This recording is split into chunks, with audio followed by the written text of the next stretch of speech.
বিটিআৰৰ deputy CM Gobinda Basumatary ডাঙৰীয়া, BTCL-ৰ অধ্যক্ষ কাতিৰাম বড়ো ডাঙৰীয়া, সন্মানীয় বিধায়ক লৰেন্স ইছলাৰী ডাঙৰীয়া, জিৰণ বসুমতাৰী ডাঙৰীয়া, নিৰ্মল ব্ৰহ্ম ডাঙৰীয়া, অজয় ৰয় ডাঙৰীয়া, ভূপেন বড়ো ডাঙৰীয়া, জলেন দৈমাৰী ডাঙৰীয়া, বিটিআৰৰ EM সকল, MCLA সকল, উপস্থিত ৰাইজ, আই মাতৃক সকল আৰু যুৱক যুৱতী বন্ধু বান্ধৱীসকল, ঐতিহাসিক বড়ো শান্তি চুক্তিৰ ৫ম বৰ্ষপূৰ্তিৰ আজিৰ এই গৌৰৱময় দিনটোত কোকৰাঝাৰৰ গ্ৰীণফিল্ডত আয়োজিত এই বিশাল জনসভাত উপস্থিত বিটিআৰবাসী ৰাইজলৈ মই মোৰ আন্তৰিক শুভেচ্ছা জনাইছো। আজিৰ এই পৰম পবিত্ৰময় দিনটোত মই গুৰুদেৱ কালীচৰণ ব্ৰহ্মৰ প্ৰতি মোৰ শ্ৰদ্ধা নিবেদন কৰিছো। এই দিনটোতে বড়ো জাতিৰ অন্যতম পথিকৃৎ বড়োফা উপেন্দ্ৰনাথ ব্ৰহ্ম ডাঙৰীয়াৰ প্ৰতিও গভীৰ শ্ৰদ্ধাঞ্জলি জনাইছো। বড়োসকলৰ অৰ্থনৈতিক সামাজিক অৱস্থাৰ উন্নয়নৰ বাবে গণতান্ত্ৰিক আন্দোলনৰ নেতৃত্ব দিয়া বড়োফা উপেন্দ্ৰনাথ ব্ৰহ্মৰ প্ৰচেষ্টাতে বড়োসকলৰ আত্মনিয়ন্ত্ৰণৰ আন্দোলনে শক্তিশালী ৰূপ ধাৰণ কৰিছিল। বড়োফাৰ নেতৃত্বতে বড়োসকলৰ সমস্যাৰ প্ৰতি সমগ্ৰ দেশৰ দৃষ্টি আকৰ্ষণ হৈছিল আৰু বড়ো ভূমিয়ে স্বায়ত্ত শাসনৰ দিশে ধাৱমান হৈছিল। ভাৰত ৰাষ্ট্ৰৰ অখণ্ডতাত পূৰ্ণ বিশ্বাসী এইগৰাকী যুগজয়ী নেতাৰ স্মৃতি যুগমীয়া কৰিবলৈ আমাৰ চৰকাৰে প্ৰতি বছৰে বড়োফা উপেন্দ্ৰনাথ ব্ৰহ্মৰ উপজা দিনটো অৰ্থাৎ 31 মাৰ্চ তাৰিখটো ছাত্ৰ দিৱস হিচাপে পালন কৰাৰ সিদ্ধান্ত গ্ৰহণ কৰি যোৱা 2টা বছৰে এই দিৱসটো পালন কৰি আহিছে। যি দুগৰাকী অক্লান্ত কৰ্মযোগী নেতাৰ মহান প্ৰয়াসত বড়ো ভূমিত শান্তিৰ নতুন যুগৰ সূচনা হ'ল, তেনে এগৰাকী আমাৰ সকলোৰে মাৰ্গদৰ্শক প্ৰধানমন্ত্ৰী নৰেন্দ্ৰ মোদী ডাঙৰীয়ালৈ আজিৰ এই দিনটোত মই শ্ৰদ্ধা নিবেদন কৰিছো। যোৱা কেইদিনমান আগতে নতুন দিল্লীত অনুষ্ঠিত বড়ো মহোৎসৱত যোগদান কৰি প্ৰধানমন্ত্ৰী নৰেন্দ্ৰ মোদী ডাঙৰীয়াই বড়ো শান্তি চুক্তিৰ ৰূপায়ণৰ প্ৰতি তেখেতৰ দৃঢ় সংকল্পৰ কথা ঘোষণা কৰিছিল। বড়ো ভূমিৰ ৰাইজৰ প্ৰতি তেওঁ আগবঢ়োৱা বক্তব্যই সকলোৰে মন আকৰ্ষণ কৰিছিল। মই আজি বিটিআৰ শান্তি চুক্তিৰ ৫ম বাৰ্ষিকীৰ এই অনুষ্ঠানৰ পৰাই প্ৰধানমন্ত্ৰী নৰেন্দ্ৰ মোদী ডাঙৰীয়াক মই মোৰ ধন্যবাদ আৰু কৃতজ্ঞতা জ্ঞাপন কৰিছো। 3 দশকৰ অশান্তিক আঁতৰাই বড়ো ভূমিত শান্তিৰ গংগা নমায়নাত আটাইতকৈ যিজন ব্যক্তিয়ে কাম কৰিছিল ভাৰতৰ গৃহমন্ত্ৰী অমিত শ্বাহ ডাঙৰীয়া, আজিৰ এই দিনটোত মই কৃতজ্ঞ অসমবাসীৰ হৈ ধন্যবাদ আৰু অভিনন্দন জনাইছো। আজিৰ এই দিনটোত মই নিখিল বড়ো ছাত্ৰ সন্থা, বড়ো সাহিত্য সভা আৰু বড়োলেণ্ডৰ CM প্ৰমোদ বড়ো ডাঙৰীয়াক তেখেতৰ শান্তি চুক্তিৰ বাবে লোৱা ভূমিকাৰ বাবে আকৌ এবাৰ মই অভিনন্দন জনাইছো। NDFBৰ কৰ্মকৰ্তা সকলকো আজিৰ এই দিনটোত মই মোৰ হৃদয়ৰ পৰা অভিনন্দন জনাইছো। যোৱা 5টা বছৰে বড়োলেণ্ডত বিৰাজ কৰা শান্তিৰ সুযোগ লৈ আমি ইতিমধ্যে বড়ো অঞ্চলৰ বড়োলেণ্ড অঞ্চলৰ সমগ্ৰ জাতি উপজাতিৰ মাজত শান্তিৰ এক নতুন সমন্বয় আৰু শান্তিৰ এক নতুন অধ্যায় নিৰ্মাণ কৰিবলৈ সক্ষম হৈছো। যি বড়োলেণ্ডত এদিন বন্দুকৰ শব্দই ৰাতিপুৱাৰ সংকেত দিছিল, সেই বড়োলেণ্ডত এতিয়া শান্তিৰ কপৌজুৰি সকলোতে বিদ্যমান। মই বড়োভূমিৰ ৰাইজক ধন্যবাদ আৰু অভিনন্দন জনাম, শ্বহীদসকলক শ্ৰদ্ধাঞ্জলি জনাম আৰু বড়োভূমিৰ শান্তি আৰু প্ৰগতিৰ বাবে পৰম পিতাৰ ওচৰত প্ৰাৰ্থনা জনাম। আজি বড়ো চুক্তিৰ পঞ্চম দিৱসৰ এই মহান দিনটোতে কোকৰাঝাৰ বিশ্ববিদ্যালয়ৰ নতুন প্ৰশাসনিক ভৱনৰো নিৰ্মাণৰ কাম আমি আৰম্ভ কৰিছো। আজিৰ এই দিনটোতে বড়োলেণ্ড চৰকাৰৰ কাৰ্যবাহী সদস্য আৰু পৰিষদীয় সদস্যসকলৰ আৱাসৰ বাবে নিৰ্মাণ কৰা দুইটা প্ৰকল্পৰে আজি আমি শুভ উদ্বোধন কৰিছো। মই পুনৰ এবাৰ বিটিআৰৰ লগত জড়িত আটাইকে পুনৰ এবাৰ মই মোৰ অভিনন্দন জনাইছো। বড়োসকলৰ এক সমৃদ্ধ ইতিহাস আৰু বৰ্ণিল লোকজীৱনেৰে আমাৰ ইতিহাসক গৰিমামণ্ডিত কৰি ৰাখিছে। কামৰূপ, প্ৰাগজ্যোতিষপুৰ আৰু পিছলৈ অসম নামেৰে জনাজাত এই ঐতিহাসিক ভূখণ্ডত বড়োসকলৰ কেইবাশ বছৰীয়া সাংস্কৃতিক ইতিহাস ঠাই আছে। মই অত্যন্ত আনন্দৰে সৈতে ক'ব খোজো যে এই মহান বড়োভূমিতে অহা 17 ফেব্ৰুৱাৰী তাৰিখে অসম বিধানসভাৰ অধিৱেশনো আমি অনুষ্ঠিত কৰিবলৈ সিদ্ধান্ত গ্ৰহণ কৰিছো। শ্ৰদ্ধা ৰাইজ, আমি সকলোৱে জানো 1993 চনৰ 23 ফেব্ৰুৱাৰীত প্ৰথমখন বড়ো চুক্তি স্বাক্ষৰিত হৈছিল। দ্বিতীয়খন বড়ো চুক্তি 2003 চনৰ 10 ফেব্ৰুৱাৰী তাৰিখে স্বাক্ষৰিত হৈছিল। 2020 চনৰ 27 জানুৱাৰী তৃতীয়খন বড়ো শান্তি চুক্তিয়ে আমাৰ এই অঞ্চললৈ শান্তিৰ এক নতুন গংগা নমাই আনিবলৈ সক্ষম হ'ল। আজি বড়ো ভাষা সংস্কৃতিয়ে নতুন দিনৰ যাত্ৰা আৰম্ভ কৰিবলৈ সক্ষম হৈছে। আজিৰ এই অনুষ্ঠানতে যোৱা 25 জানুৱাৰী তাৰিখে ভাৰত চৰকাৰে পদ্মশ্ৰী সন্মানেৰে বিভূষিত কৰা বিশিষ্ট শিক্ষাবিদ অনিল বড়ো ডাঙৰীয়ালৈও মই অভিনন্দন জ্ঞাপন কৰিছো। শ্ৰদ্ধা ৰাইজ, যোৱা 3টা বছৰত বড়োলেণ্ডৰ বিকাশৰ বাবে অসম চৰকাৰ আৰু বিটিআৰ চৰকাৰে হাতত হাত ধৰি আমি এটাৰ পিছত এটাকৈ কাৰ্যসূচী ৰূপায়ণ কৰিছো। পথৰ উন্নয়নে হওক, বড়ো ভাষাক ৰাজ্যৰ সহযোগী ভাষাৰ স্বীকৃতি দিয়াকে হওক, NDFB কেডাৰসকলক পুনৰ সংস্থাপনৰ কাম কৰাকে হওক বা বিটিআৰক শক্তিশালী কৰাকৈ হওক, আমি প্ৰতিটো দিনেই বড়োভূমিৰ শান্তিৰ বাবে কাম কৰিছো। বিটিআৰ চুক্তিৰ আলম লৈ ইতিমধ্যে কেইবাখনো গাঁও শোণিতপুৰ আৰু বিশ্বনাথ জিলাৰ কেইবাখনো গাঁও আমি বিটিআৰত অন্তৰ্ভুক্তি কৰিব পাৰিছো। অনাগত দিনত আৰু কেইবাখনো গাঁও শোণিতপুৰ আৰু বিশ্বনাথ জিলাৰ আৰু কেইবাখনো গাঁও আমি বিটিআৰত অন্তৰ্ভুক্ত কৰাৰ বাবে আমাৰ পৰিকল্পনাও সম্পূৰ্ণ কৰিছো।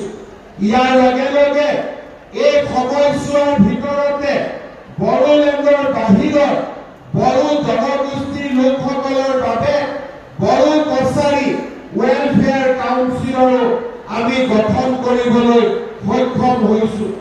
বড়ো চুক্তি অনুসৰি 4203 জন আমাৰ NDFBৰ কেডাৰক আমি পুনৰ সংস্থাপন দিব পাৰিছো। 632 গৰাকী শ্বহীদক আমি আৰ্থিক সাহায্য দিব পাৰিছো। 60খন শোণিতপুৰ আৰু বিশ্বনাথ জিলাৰ গাঁৱত আমি বিটিআৰক অন্তৰ্ভুক্ত কৰিবলৈ সক্ষম হৈছো। ইয়াৰ উপৰিও বিটিআৰৰ প্ৰধান প্ৰমোদ বড়োডাঙৰীয়াৰ নেতৃত্বত বড়োলেণ্ড হেপিনেছ মিছনৰ জৰিয়তে বড়োলেণ্ডত বাস কৰা প্ৰতিটো জনগোষ্ঠীৰ মাজত শান্তি, সমন্বয় আৰু হেপিনেছ সৃষ্টি কৰাৰ বাবে বিভিন্ন ধৰণৰ কাম হাতত লোৱা হৈছে।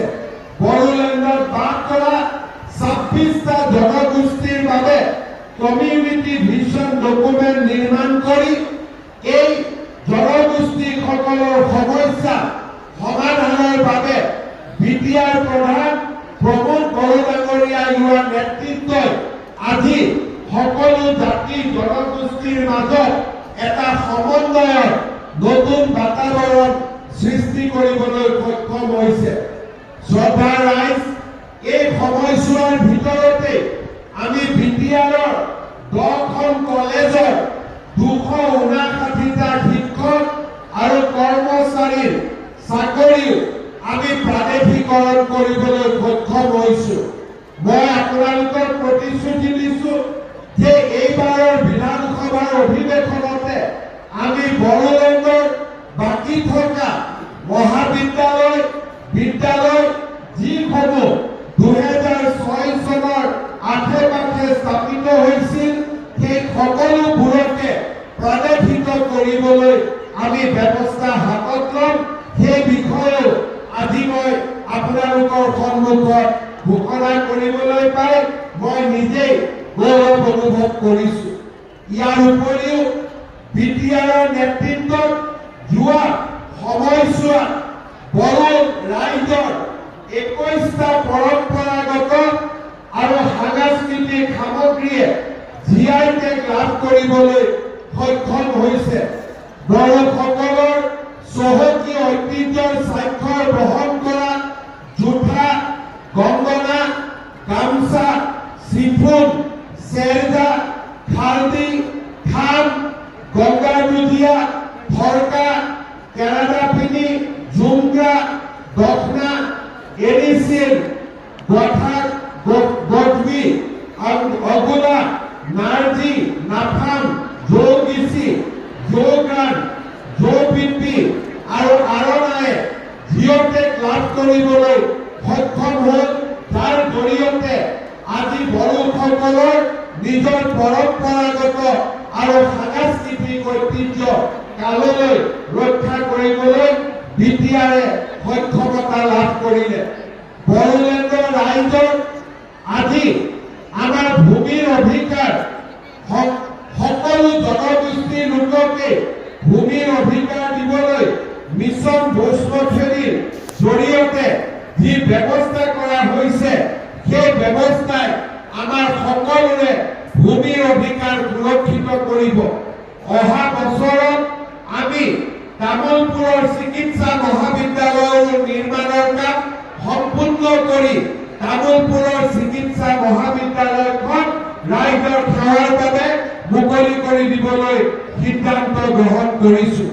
শ্ৰদ্ধাৰ ৰাইজ, অহা কেইদিনমানৰ ভিতৰতে কোকৰাঝাৰৰ চাই ষ্টেডিয়ামখন 125 কোটি টকা ব্যয় কৰি আমি এখন সুন্দৰ ষ্টেডিয়ামলৈ নিৰ্মাণৰ বাবে আমি কাম আৰম্ভ কৰিম। শ্ৰদ্ধাৰ ৰাইজ, এই সময়ছোৱাৰ ভিতৰতে বিটিআৰ চৰকাৰে বড়োলেণ্ডত আন্তঃৰাষ্ট্ৰীয় knowledge festival, Kokrajhar lit fest, 4ৰ্থ Asian kho kho championship, Indian super premier league, Durand cup, Santosh trophy আৰু মহিলা আই লীগৰ খেল অনুষ্ঠিত কৰি বড়োলেণ্ডত ক্ৰীড়াৰ মানচিত্ৰ স্পষ্টভাৱে প্ৰতিষ্ঠা কৰিবলৈ সক্ষম হ'ল। মই বিটিআৰৰ এই প্ৰগতিৰ বাবে মই পুনৰ এবাৰ বিটিআৰ চৰকাৰক ধন্যবাদ আৰু কৃতজ্ঞতা জ্ঞাপন কৰিছো। বিটিআৰ চৰকাৰৰ সমান্তৰালভাৱে ৰাজ্য চৰকাৰেও বিটিআৰৰ কল্যাণৰ বাবে বাৰে বাৰে আমাৰ আৰ্থিক সম্বলতাৰ ভিত্তিত আমি বিভিন্ন আঁচনি ৰূপায়ণ কৰি আহিছো। বড়োলেণ্ড চৰকাৰক এতিয়ালৈকে দুবাৰকৈ গুডউইল মিছন দি 1000 কোটি টকাৰ আমি ৰাস্তা ঘাট বনাবলৈ সক্ষম হৈছো। কেইবাটাও আঁচনি অসম মালাৰ জৰিয়তে আমি গ্ৰহণ কৰি বড়োলেণ্ডৰ পথ সংযোগ ব্যৱস্থাক আমি ৰূপান্তৰ কৰিবলৈ সক্ষম হৈছো। বড়োলেণ্ডত পাগলাদিয়াৰ ওপৰত দলং নিৰ্মাণৰ দৰে ডাঙৰ ডাঙৰ আঁচনি গ্ৰহণ কৰি আমি এই অঞ্চলটোলৈ পৰিৱৰ্তন আনিবলৈ সক্ষম হৈছো। আজি আমাৰ যিখন বড়োলেণ্ডত এখনো ইউনিভাৰ্চিটি নাছিল, তাত আজি আমাৰ দুখনকৈ বিশ্ববিদ্যালয় আৰু ওদালগুৰিতো বড়োলেণ্ড বিশ্ববিদ্যালয়ৰ কেম্পাছ নিৰ্মাণৰ বাবে আমি সিদ্ধান্ত গ্ৰহণ কৰিছো। এখন মেডিকেল কলেজ নাছিল, এতিয়া কোকৰাঝাৰ আৰু তামুলপুৰত দুখনকৈ মেডিকেল কলেজ আৰু এই বছৰত দুটাকৈ গুডউইল মিছন 500 কোটি টকাৰ দুটাকৈ গুডউইল মিছন দিয়াৰ পিছত এই বছৰ পুনৰ 400 কোটি টকা আমি বড়োলেণ্ডৰ ৰাস্তা ঘাট উন্নয়নৰ বাবে দিবৰ বাবে সিদ্ধান্ত গ্ৰহণ কৰিছো। আমাৰ বড়োলেণ্ডত 6000 কিলোমিটাৰ ৰাস্তা আমি সম্পূৰ্ণকৈ বনাব লাগে। 2000 কিলোমিটাৰৰ নিৰ্মাণৰ কাম সম্পূৰ্ণ হৈছে আৰু বাকী 4000 ৰাস্তাৰো আমি নিৰ্মাণৰ কাম পৰ্যায়ক্ৰমে হাতত লৈ তাক আমি সম্পূৰ্ণ কৰিবলৈ চেষ্টা কৰিম। শ্ৰদ্ধাৰ ৰাইজ, চিৰাঙৰ সমীপত ভূটানৰ গেলেফুত ভূটান চৰকাৰে গেলেফুক এখন ডাঙৰ মহানগৰলৈ ৰূপান্তৰ কৰাৰ সিদ্ধান্ত লৈছে। গেলেফু মাইণ্ডফুলনেছ চিটি, এই মাইণ্ডফুলনেছ চিটি গেলেফুত নিৰ্মাণ হোৱাৰ লগে লগে আমাৰ চিৰাঙৰ গোটেই পৰিৱেশটো সম্পূৰ্ণৰূপে পৰিৱৰ্তন হ'ব। গেলেফু মাইণ্ডফুলনেছ চিটিত আমিও যাতে উপকৃত হ'ব পাৰো, তাৰ বাবে গুৱাহাটীৰ পৰা চিৰাঙৰ মাজেদি আমি গেলেফুলৈ এটা নতুন ৰেল লাইন বনাবৰ বাবে আমি সিদ্ধান্ত গ্ৰহণ কৰিছো। ইয়াৰ ফলত চিৰাং আৰু গুৱাহাটীৰ মাজত দূৰত্ব ৰেলেদি মাত্ৰ 2 ঘণ্টা সময়ৰ ভিতৰত আমি চিৰাঙৰ পৰা গুৱাহাটীলৈ উপস্থিত হ'ব পাৰিম। বন্দে ভাৰতৰ দৰে ট্ৰেইনৰ জৰিয়তে আমি চিৰাং আৰু গুৱাহাটীৰ মাজৰ দূৰত্ব একেবাৰে কমাই পেলাবলৈ আমি সিদ্ধান্ত গ্ৰহণ কৰিছো।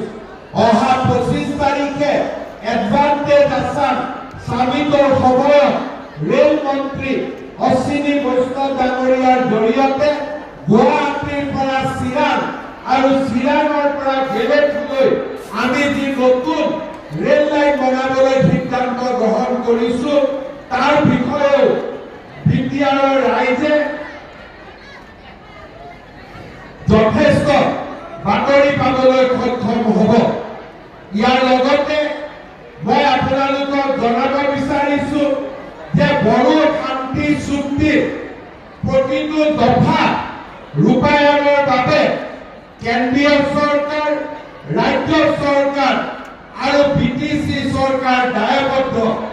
ইতিমধ্যে সংবিধানৰ 125তম সংশোধনীৰ বাবে কেন্দ্ৰীয় চৰকাৰ সাজু হৈছে আৰু বিটিআৰ চুক্তি আমি সম্পূৰ্ণ ৰূপায়ণ কৰিবলৈ সংবিধানৰ 125তম সংশোধনী অনাৰ ৰাস্তা ইতিমধ্যে সকলো বাধা আঁতৰাই আমি এক লক্ষ্যত উপনীত হ'ব পাৰিছো।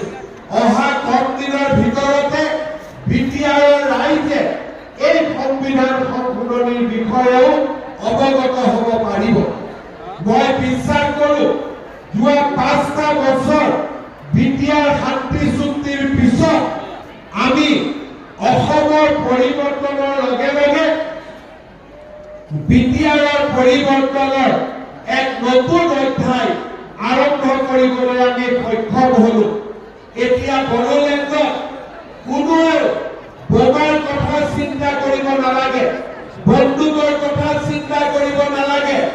এতিয়া বিটিআৰত ৰাস্তা ঘাটৰ কথা চিন্তা হয়, কলেজৰ কথা চিন্তা হয়, ইউনিভাৰ্চিটিৰ কথা চিন্তা হয়।